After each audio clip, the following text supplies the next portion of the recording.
नवरात्रि में मां दुर्गा के 9 अलग अलग स्वरूपों की पूजा की जाती है। मां दुर्गा को प्रसन्न करने के लिए नवरात्रि के दिन सबसे अच्छे माने जाते हैं।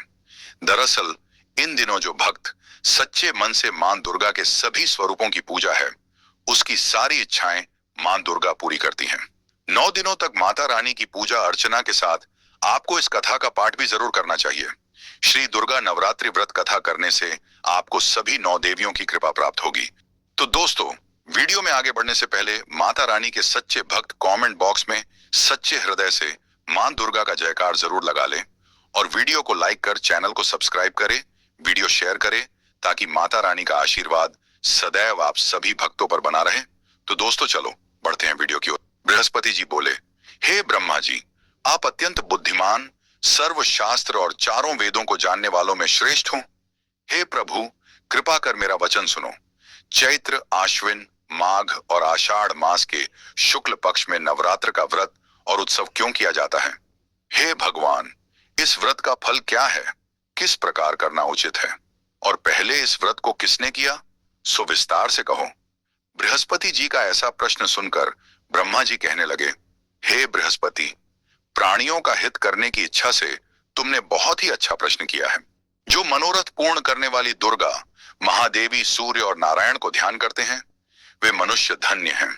यह नवरात्र व्रत संपूर्ण कामनाओं को पूर्ण करने वाला, इसके करने से पुत्र चाहने वाले को पुत्र, धन चाहने वाले को धन, विद्या चाहने वाले को विद्या और सुख चाहने वाले को सुख मिल सकता है। इस व्रत को करने से रोगी मनुष्य का रोग दूर हो जाता है और कारागार में पड़ा हुआ मनुष्य बंधन से छूट जाता है। मनुष्य की तमाम विपत्तियां दूर हो जाती हैं और उसके घर में संपूर्ण संपत्तियां आकार उपस्थित हो जाती हैं। बंध्या और काक बंध्या के इस व्रत के करने से पुत्र हो जाता है। समस्त पापों को दूर करने वाले इस व्रत के करने से ऐसा कौन सा मनोरथ है जो सिद्ध नहीं हो सकता? यदि व्रत करने वाला मनुष्य सारे दिन का उपवास न कर सके तो एक समय भोजन करे और उस दिन बांधवों सहित नवरात्रि व्रत की कथा श्रवण करे। हे बृहस्पति, जिसने पहले इस महाव्रत को किया है, उसका पवित्र इतिहास मैं तुम्हें सुनाता हूं। तुम सावधान होकर सुनो। इस प्रकार ब्रह्मा जी के वचन सुनकर बृहस्पति जी बोले, हे ब्राह्मण, मनुष्यों को कल्याण करने वाले इस व्रत के इतिहास को मेरे लिए कहा। मैं सावधान होकर सुन रहा हूं। आपकी शरण आए हुए मुझ पर कृपा करो। ब्रह्मा जी बोले, पीठत नाम के मनोहर नगर में एक अनाथ नाम का ब्राह्मण रहता था। वह भगवती दुर्गा का भक्त था। उसके संपूर्ण सद्गुणों से युक्त मानो ब्रह्मा की सबसे पहली रचना हो ऐसी यथार्थ नाम वाली सुमति नाम की एक अत्यंत सुंदर कन्या पैदा हुई। वह कन्या सुमति अपने घर के बालकपन में अपनी सहेलियों के साथ क्रीड़ा करती हुए इस प्रकार बढ़ने लगी जैसे शुक्ल पक्ष में चंद्रमा की कला बढ़ती है। उसका पिता प्रतिदिन दुर्गा की पूजा और होम किया करता था। उस समय वह भी नियम से वहां उपस्थित होती थी। एक दिन वह सुमति अपनी सखियों के साथ खेलने लग गई और भगवा के पूजन में उपस्थित नहीं हुई। उसके पिता को पुत्र की ऐसी असावधानी देखकर क्रोध आया और पुत्री से कहने लगा कि हे दुष्ट पुत्री, आज प्रभात से तुमने भगवती का पूजन नहीं किया। इस कारण मैं किसी कुष्ठी और जय माता दी दरिद्र मनुष्य के साथ तेरा विवाह करूंगा। इस प्रकार कुपित पिता के वचन सुनकर सुमति को बड़ा दुख हुआ और पिता से कहने लगी कि हे पिताजी, मैं आपकी कन्या हूं। मैं आपके सब तरह से अधीन हूं। जैसी आपकी इच्छा हो मेरा विवाह कर सकते हो। होगा वही जो मेरे भाग्य में लिखा है। मेरा तो इस पर पूर्ण विश्वास है। मनुष्य न जाने कितने मनोरथों को चिंतन करता है, पर होता वही है जो भाग्य में विधाता ने लिखा है। जो जैसा करता है उसको फल भी उस कर्म के अनुसार ही मिलता है, क्योंकि कर्म करना मनुष्य के अधीन है पर फल देव के अधीन है। जैसे अग्नि में पड़े हुए तृणदी उसको अधिक प्रदीप्त कर देते हैं, उसी तरह अपनी कन्या के ऐसे निर्भयता से कहे हुए वचन सुनकर उस ब्राह्मण को अधिक क्रोध आया। तब उसने अपनी कन्या का एक कुष्ठी के साथ विवाह कर दिया और अत्यंत क्रुद्ध होकर पुत्री से कहने लगा कि जाओ जाओ, जल्दी जाओ, अपने कर्म का फल भोगो। दे केवल भाग्य भरोसे पर रहकर क्या करती है। इस प्रकार से कहे हुए पिता के कटु वचनों को सुनकर सुमति अपने मन में विचार करने लगी कि अहो, मेरा बड़ा दुर्भाग्य है जिससे मुझे ऐसा पति मिला। इस तरह अपने दुख का विचार करती हुई वह सुमति अपने पति के साथ वन चली गई और भयानक वन में कुशा युक्त उस स्थान पर उन्होंने वह रात बड़े कष्ट से व्यतीत की। उस गरीब बालिका की ऐसी दशा देखकर भगवती पूर्व पुण्य के प्रभाव से प्रकट होकर सुमति से कहने लगी कि हे ब्राह्मणी, मैं तुम पर प्रसन्न हूं। तुम जो चाहो वरदान मांग सकती हो। मैं प्रसन्न होने पर मनोवांछित फल देने वाली हूं। इस प्रकार भगवती का वचन सुनकर ब्राह्मणी कहने लगी कि आप कौन हैं जो मुझ पर प्रसन्न हुई हो। यह सब मेरे लिए कहा और अपनी कृपा दृष्टि से मुंह दासी को कृतार्थ करो। ऐसा ब्राह्मणी का वचन सुनकर देवी कहने लगी कि मैं आदि शक्ति हूं और मैं ही ब्रह्मा, विद्या और सरस्वती हूं। मैं प्रसन्न होने पर प्राणियों को दुख दूर कर उसको सुख प्रदान करती हूं। हे ब्राह्मणी, मैं तुम पर तेरे पूर्व जन्म के पुण्य के प्रभाव से प्रसन्न हूं। तुम्हारे पूर्व जन्म का वृत्तांत सुनाती हूं, सुनो। तू पूर्व जन्म में निषाद भील की स्त्री थी और अति पतिव्रता थी। एक दिन तेरे पति निषाद ने चोरी करने के कारण तुम दोनों को सिपाहियों ने पकड़ लिया और ले जाकर जेल खाने में कैद कर दिया। उन लोगों ने तेरे को और तेरे पति को भोजन भी नहीं दिया। इस प्रकार नवरात्र के दिनों में तुमने न तो कुछ खाया और न जल ही पिया, इसीलिए 9 दिन तक नवरात्र का व्रत हो गया। हे ब्राह्मणी, उन दिनों में जो व्रत हुआ, उस व्रत के प्रभाव से प्रसन्न होकर तुम्हें मनोवांछित वस्तु दे रही हूं। तुम्हारी जो इच्छा हो सो मांगो।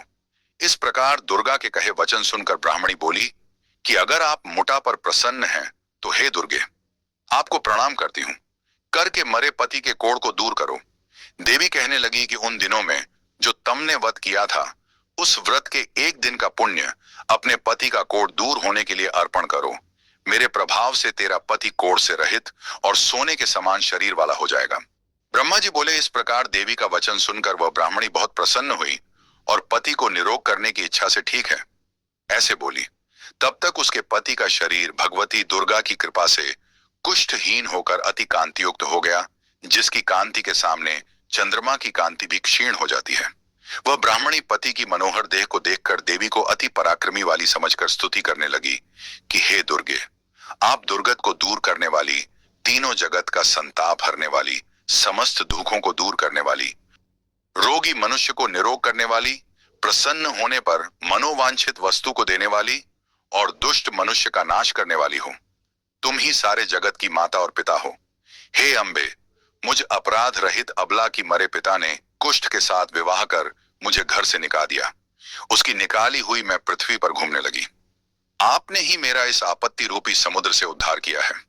हे देवी, आपको प्रणाम करती हूं। मुझ दीन की रक्षा करो। ब्रह्मा जी बोले कि हे बृहस्पति। इसी प्रकार उस सुमति ने मन से देवी की बहुत स्तुति की। उससे की हुई स्तुति सुनकर देवी को बहुत संतोष हुआ और ब्राह्मणी से कहने लगी कि हे ब्राह्मणी, तुम्हारे उदयल नाम का एक अति बुद्धिमान, धनवान, कीर्तिवान और जितेंद्रिय पुत्र शीघ्र ही होगा। ऐसा कहकर वह देवी उस ब्राह्मणी से फिर कहने लगी कि हे, और जो कुछ तेरी इच्छा हो वही मनोवांछित वस्तु तुम मांग सकती हो। ऐसा भगवती दुर्गा का वचन सुनकर सुमति बोली कि हे भगवती दुर्गे, अगर आप मेरे पर प्रसन्न हैं तो कृपा कर मुझे नवरात्र विधि बताइए।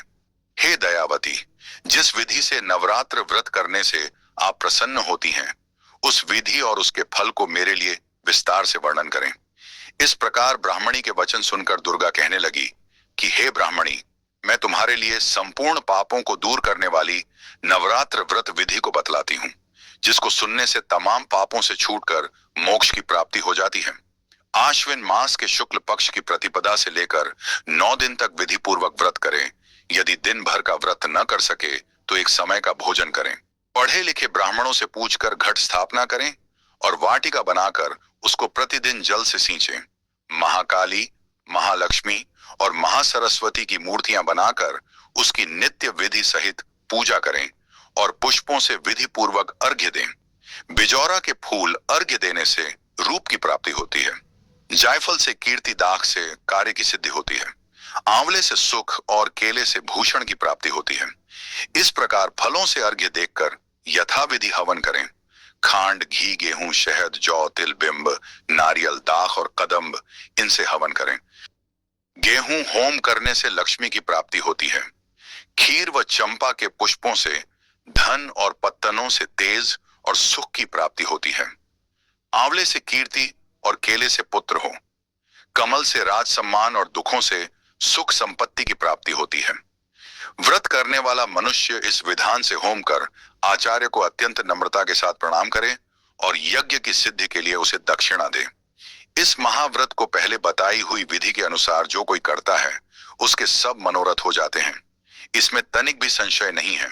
इन 9 दिनों में जो कुछ दान आदि दिया जाता है उसका करोड़ों गुना फल मिलता है। इस नवरात्रि के व्रत करने से ही अश्वमेघ यज्ञ का फल मिलता है। हे ब्राह्मणी, इस संपूर्ण कामनाओं को पूर्ण करने वाले उत्तम व्रत को तीर्थ, मंदिर अथवा घर में ही विधि के अनुसार करें। ब्रह्मा जी बोले कि हे बृहस्पति, इस प्रकार ब्राह्मणी को व्रत की विधि और फल बताकर देवी अंतर ध्यान हो गई। जो मनुष्य या स्त्री इस व्रत को भक्ति पूर्वक करता है वह इस लोक में सुख पाकर अंत में दुर्लभ मोक्ष को प्राप्त होता है। हे बृहस्पति, यह दुर्लभ व्रत का महात्म्य मैंने तुम्हारे लिए बतलाया है।